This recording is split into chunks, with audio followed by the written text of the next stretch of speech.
businessmen remain upbeat on the Philippine economy. This optimism is seen in the latest business expectations survey conducted by the Bangko Sentral ng Pilipinas.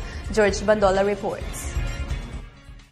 Overall business confidence rose to 50.7% in the second quarter of the year from 37.8% in the first quarter. In the Bangko Sentral ng Pilipinas' latest business expectations survey, among 1,529 businessmen respondents, them say they remain confident in the country's business system, coupled with several factors affecting the conduct of their business.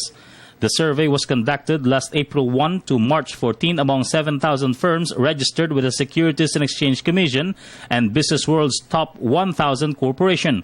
Respondents cited several factors for their more upbeat outlook, with robust consumer spending during the harvest season, graduation and enrollment periods, and summer season, with more local and foreign tourists flocked to several destinations that help the micro, small, and medium enterprises.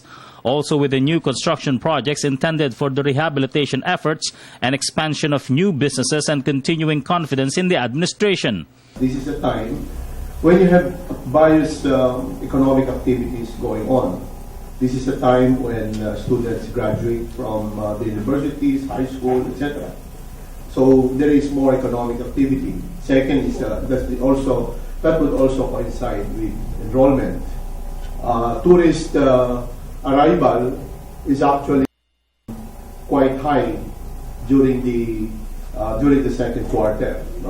And finally, in terms of government infra project, we recall that there's always a front-loading of public works project, both in the first quarter and the second quarter, to coincide with the dry season.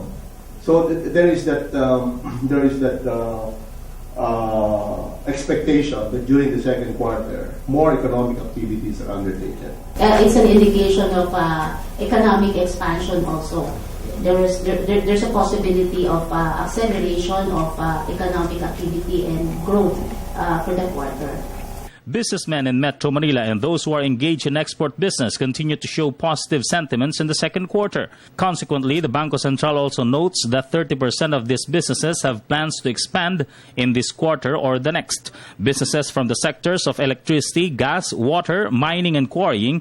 A less optimistic outlook, however, was recorded from manufacturing, agriculture, fishery, and forestry sectors. You have downs for the same quarter. So ang hirap sabihin for the second quarter of 2014 because it is lower compared to the second quarter of 2013. Ergo, you will have a lower GDP. I think if you look at the prospects for economic activities for this year, especially in terms of rehab and the construction efforts, I think pent-up demand will be higher this year compared to last year. If you look at the trend for both expansion and employment, you're seeing a rising trend. Yeah.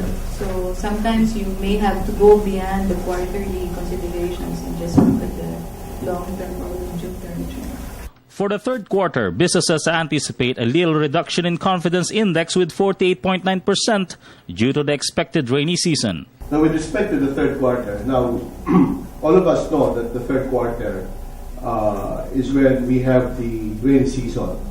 So many construction activities will moderate during the third quarter of every year. So there is less optimism for economic activities in the third quarter compared to the second quarter.